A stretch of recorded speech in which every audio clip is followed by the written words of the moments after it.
Attorney George, Chairman, good morning po, sir.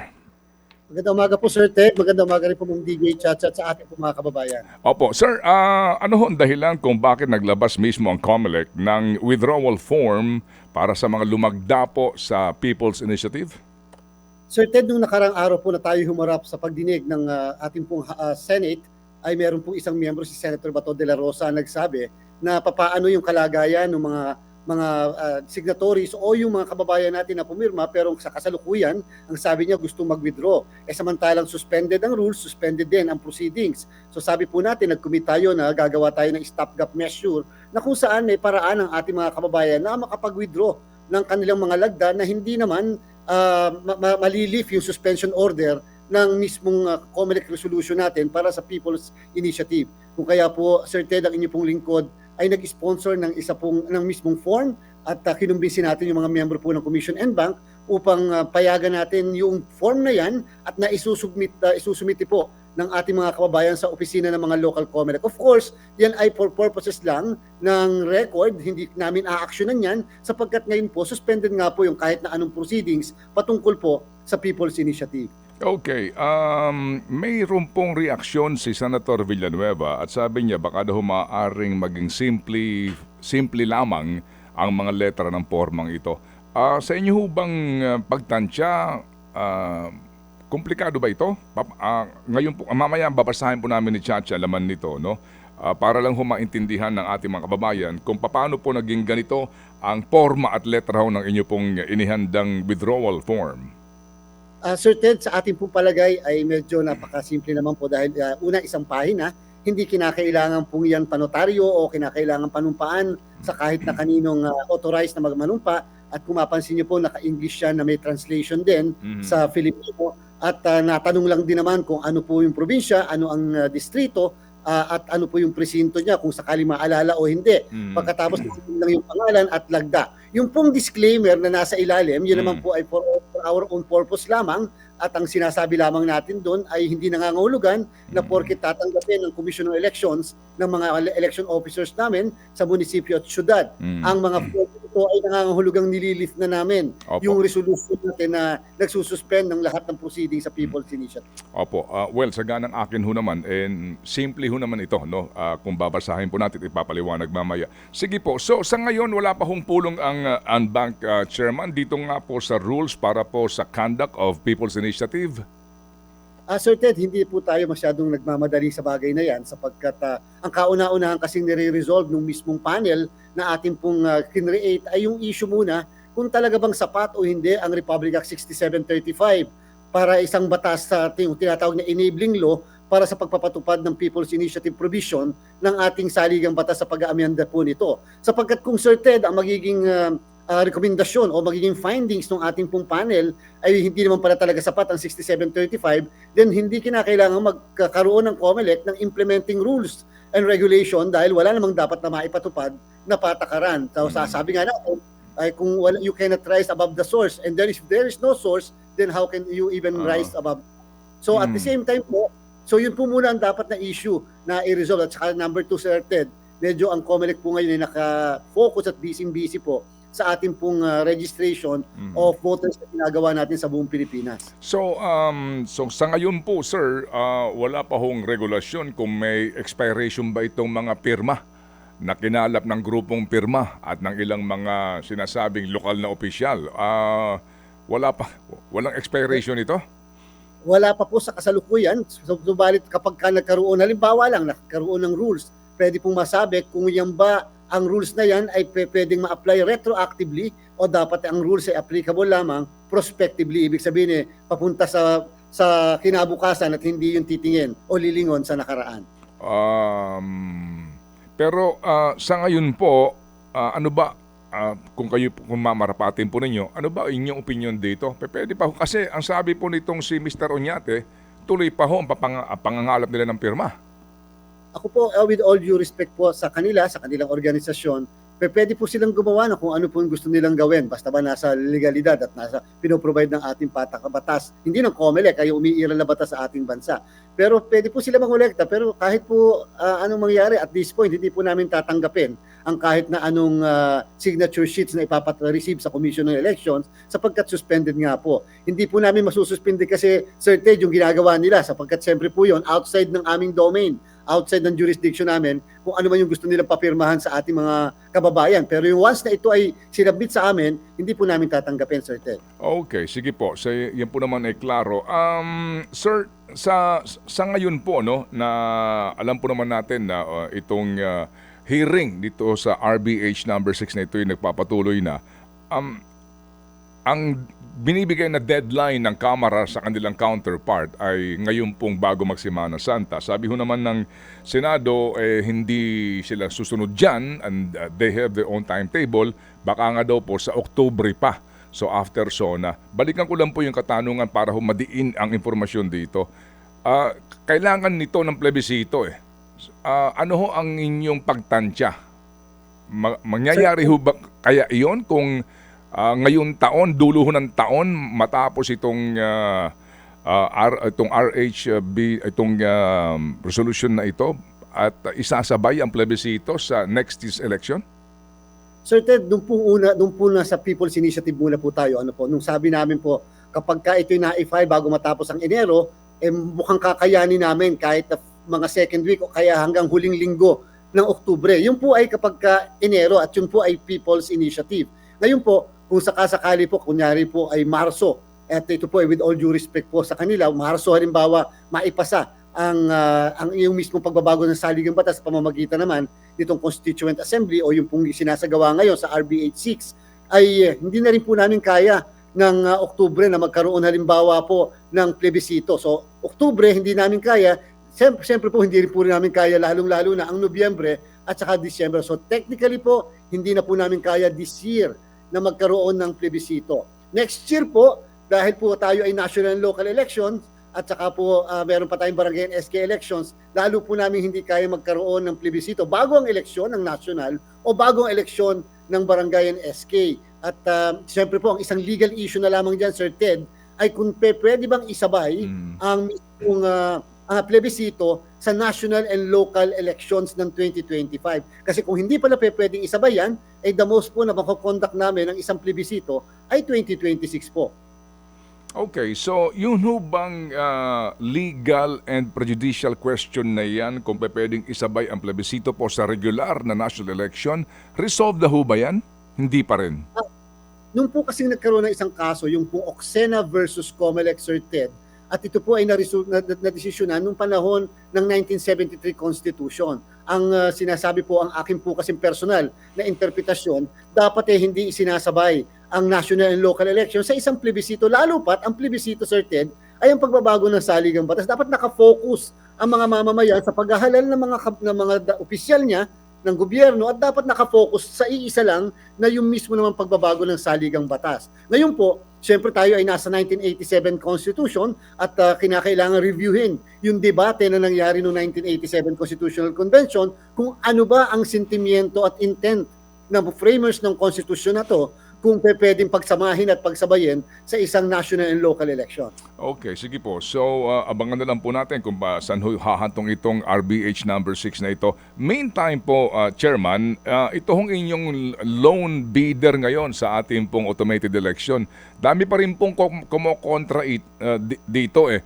Ang timetable niyo, paano kaya ito? Dahil papalapit na po itong mga pangangailangan ninyo, dapat marisoba na kaagad dahil naghahanda kayo sa halalan. Paano po kung talagang iisa lang siya? Pwede ho ba yun?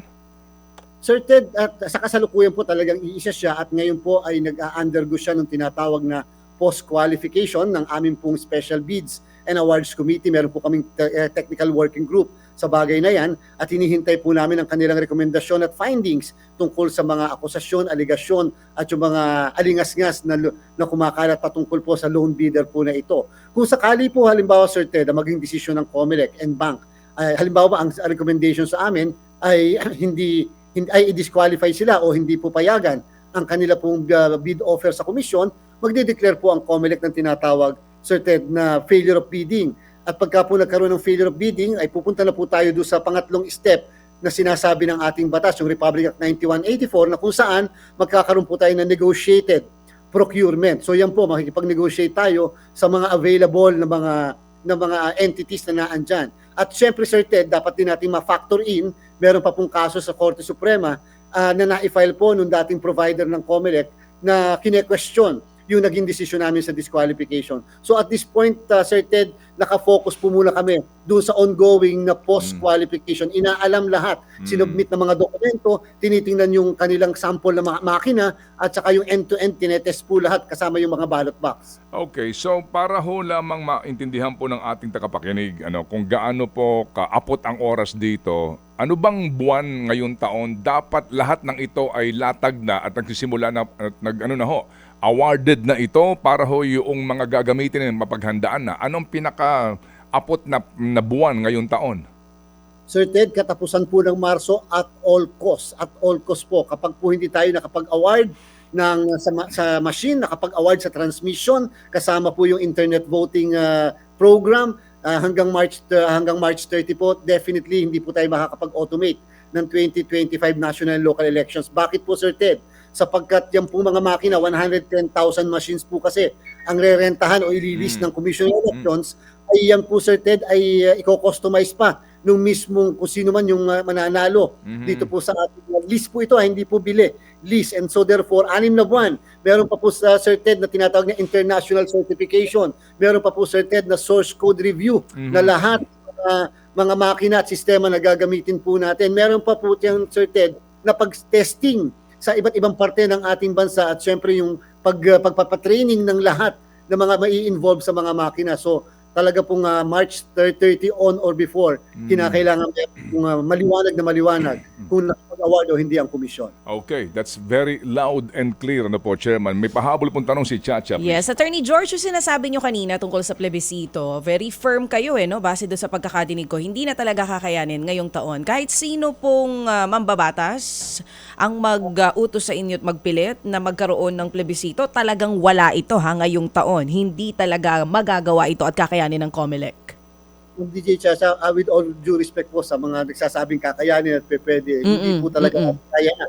Remember po, dating na October, filing na po yan ng certificates of candidacy para sa national and local election. Remember po, maaga tayo nagpapafile ng mga certificates of candidacy sapagkat maaga rin po tayo nagpiprint ng mga balota dahil remember po, pag automated, kinakailangan po nakalagay ang mga pangalan ng mga kandidato na naandyan sa mismong balota dahil sineshade po halimbawa o tinatatakan halimbawa yung balota. So definitely po, ang month of October na lang po talaga ang pwedeng kilusan namin pero kung sakali po na October pa nila po mapapasa halimbawa yung RBH o kaya yung mismong kung ano man po yung paraan ng pagbabago, unless ma-resolve yung sinasabi po namin, Ma'am DJ, kanina ni Sir Ted, na issue na pwedeng isabay ang isang plebisito sa national and local election, then yan po yung pwede po sa 2025, but 2024 definitely hindi na po kaya, Ma'am DJ. Oo. Dito po sa People's Initiative, ang base po dito sa inilabas nyo po na form, meron nga pong nakalagay na rason. Halimbawa, merong isang tao na lumagda dito pero hindi naglagay ng rason, tatanggapin po ba yon ng COMELEC?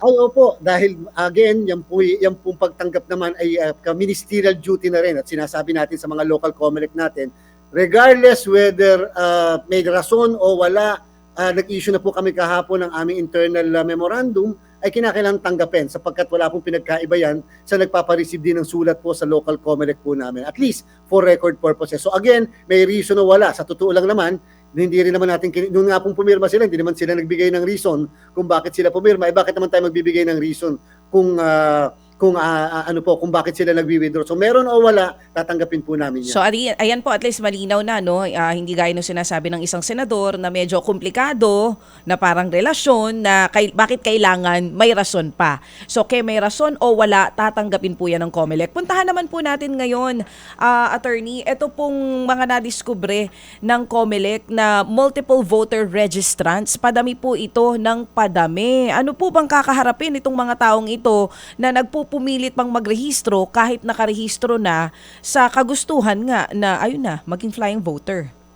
Ma'am DJ Chacha, Sir Ted, alam niyo po nitong December 12 to January 30 po ng 2023, nagparehistro po tayo dyan para sa Barangay SK election. Nakadiscover tayo ng 491,000 na double or multiple registrants. Akala po kasi nila, hindi namin kaya ma-counter-check sapagkat akala nila sa sobrang dami dahil 68 million na botante na po tayo eh. Pero alam niyo po, ang isang fingerprint ay pwede namin ma-counter-check as against sa 68 million na meron po tayo. Bigyan lang kami ng mga kulang-kulang isang buwan. Makikita po namin yan. So, yan pong lahat ng 491,000, umabot na patanggal po namin lahat yan sa ating pong mga local COMELEC sa pamamagitan ng Election Registration Board na kung saan miyembro ang civil registrar at superintendent ng mga guro doon sa munisipyo at syudad.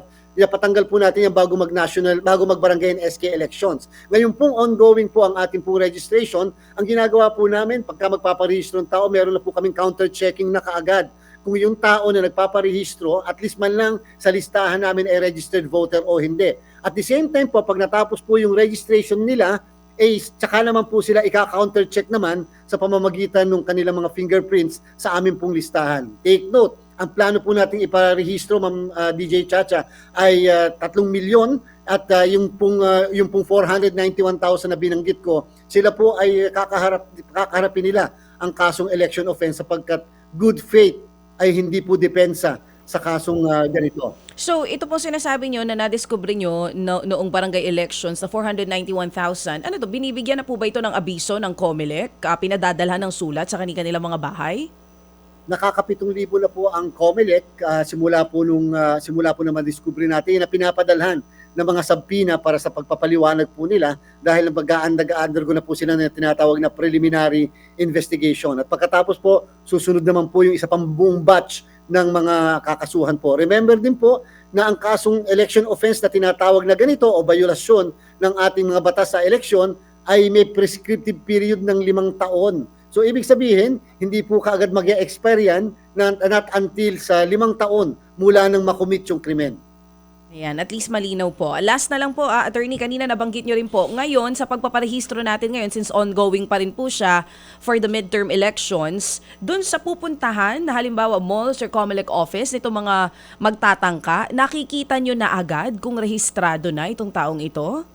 Yes po, nakikita na po agad sapagkat maliban po dyan, meron po kaming operation center na na-set up na kung saan yung po mga local COMELEC namin ay pwedeng ma-inquire ka agad doon sa operation center kung ito ay registered voter na o hindi. Sapagkat pwede namin ma-counter-check sa pangalan pa lang kung siya ay registered o hindi. Yun yung unang stage po ng verification. Later po, kunyari walang nakitang pangalan na DJ Chacha halimbawa sa listahan, so pwedeng maparehistro. Remember po, application pa lang po ito, Ma'am DJ, hindi pa po ito formal na registration. Kasi po, nag-a-apply pa lang siya. Meron pong meeting ang Election Registration Board per quarter. At doon sa bawat quarter na yun, doon po sila aaprubahan, pwede may mag-oppose, pwede may mag-question, at saka pa lang sila magiging registered voter. Pagkatapos po noon, ay meron po kaming counter-checking ng tinatawag sa amin pong AFIS, Automated Fingerprint Identification System, na kung saan ika-counter-check nga po namin yung fingerprint nung nag-apply doon po sa mga listahan na meron tayo. Ayan, at least malinaw na po. Oo. Ano ba presumption, Chairman, kapag po nagparehistro at meron ng pangalan po sa talaan ng mga botante, ano ba presumption doon? Kasi baka naman yung iba hindi alam ang proseso. Yun na nga. Di ho ba kasi pag lilipat ka ng iyong presinto, may kaukulang pong proseso ang tawag doon. Paano yan, Chairman? Napakagandang katanungan po yan, Sir Ted. Siyempre po, talaga naman ang presumption dapat ay meron siyang bad faith. Yun ang presumption. Kasi nga po, good faith is not a defense. Parang nag-i-issue po kayo dito ng bounce check na kahit na wala ka naman intensyon, biru-biruan lang, basta nag-issue ka para kasing pera ang bounce check and therefore punishable. Yan po ang sabi po mismo ng Korte Suprema. Pero ganito po, kaya po nililiwanag natin at maganda po sa inyo pong programa talaga. Pag po kayo ay hindi nakakaboto ng napakatagal na, pagkatapos ay nagpalipat pa o lumipat pa ng tirahan dahil sa pagtatrabaho, dahil sa pag-aaral o nagpasawa, alam niyo po, huwag po kayo magpaparehistro ng bago sa nilipatan ninyo. Kayo po ay pag pumunta sa local COMELEC sa isang mall o kung saan yung registration sites po namin, hihingin niyo po yung tinatawag na ang registration form na reactivation with transfer. Uulitin ko po, reactivation with transfer. Bubuhayin nyo yung inyong registration sapagkat meron pa kami dyan, inactive na lang, plus transfer. huwag na huwag po kayo magpaparehistrong muli sapagkat meron pa po kayong registration sa amin. Madodouble or multiple registration po kayo. Yung nga yun, kasi para klaro, kasi baka naman po yung iba ay hindi alam ang proseso, pagpunta doon, nagpaparehistro, meron pa pala siyang active na rehistro o pangalan doon po sa ibang mga presinto. Sige po, so sana nga po sa bawat punta ng mga nagpaparehistro, meron din po taga-COMELEC na magtatanong at magbibigay po ng gabay. Ano ba ito? Ikaw ba'y magpapa-activate lamang o ikaw ba'y lilipat ng presinto? Alam niyo, Sir Ted, kami po'y natutuwa din. Dahil alam niyo po, yung unang araw pa lang, February 12 ng registration, alam niyo po, sa lahat ng registration natin, yung mga nakaraan, laging nilalangaw ang unang araw, wala naman pupupot at kalimitan ay sinasadya na yung mga natitirang isang linggo na lang bago ang katapusan. Ay 18,000 po kagad ang naparehistro natin o nag-apply ng registration sa unang araw. Ngayon po, halos mahigit ng 200,000 nag-a-apply bilang registered voters. O sige po, so Monday to Friday po ito, office hours, Chairman? Tama po, 8 to 5 po at meron po tayong Sabado rin doon sa 171 participating malls. SM, Mega World, Philinvest at Robinsons po. Okay, sige. Huli pong tanong, yung hamon po sa inyo nila General Eliseo Reo na magbukas na lang ho para ma-resolve na itong question sa nagdaang halalan, magbukas lang tayo ng isang box sa Santo Tomas, Batangas. Yung po daw sinasabi nila, wag na ho tayo magbukas pa na iba pang mga balot ng ballot box sa nagdaang halalan. Ano po yung tugon dito? Nasa NBank agenda po namin sa Wednesday yung kanila pong motion. Okay. At yan po ay tatanakayin na po namin and hopefully po makapagbigay ako ng update o balita pagkatapos po ng Miyerkules na yan. O sige, ano ho ito, abangan po namin to kasi para ho maging transparent ang lahat dito po sa hamon nitong mga grupo na may question nga sa nagdaang pong automated election. Salamat po, Chairman, at muli kaming gagambala kung kinakailangan. Maraming salamat po, Sir Ted, Ma'am DJ Chacha. Mabuhay po kayo at inyo pong programa. Thank you.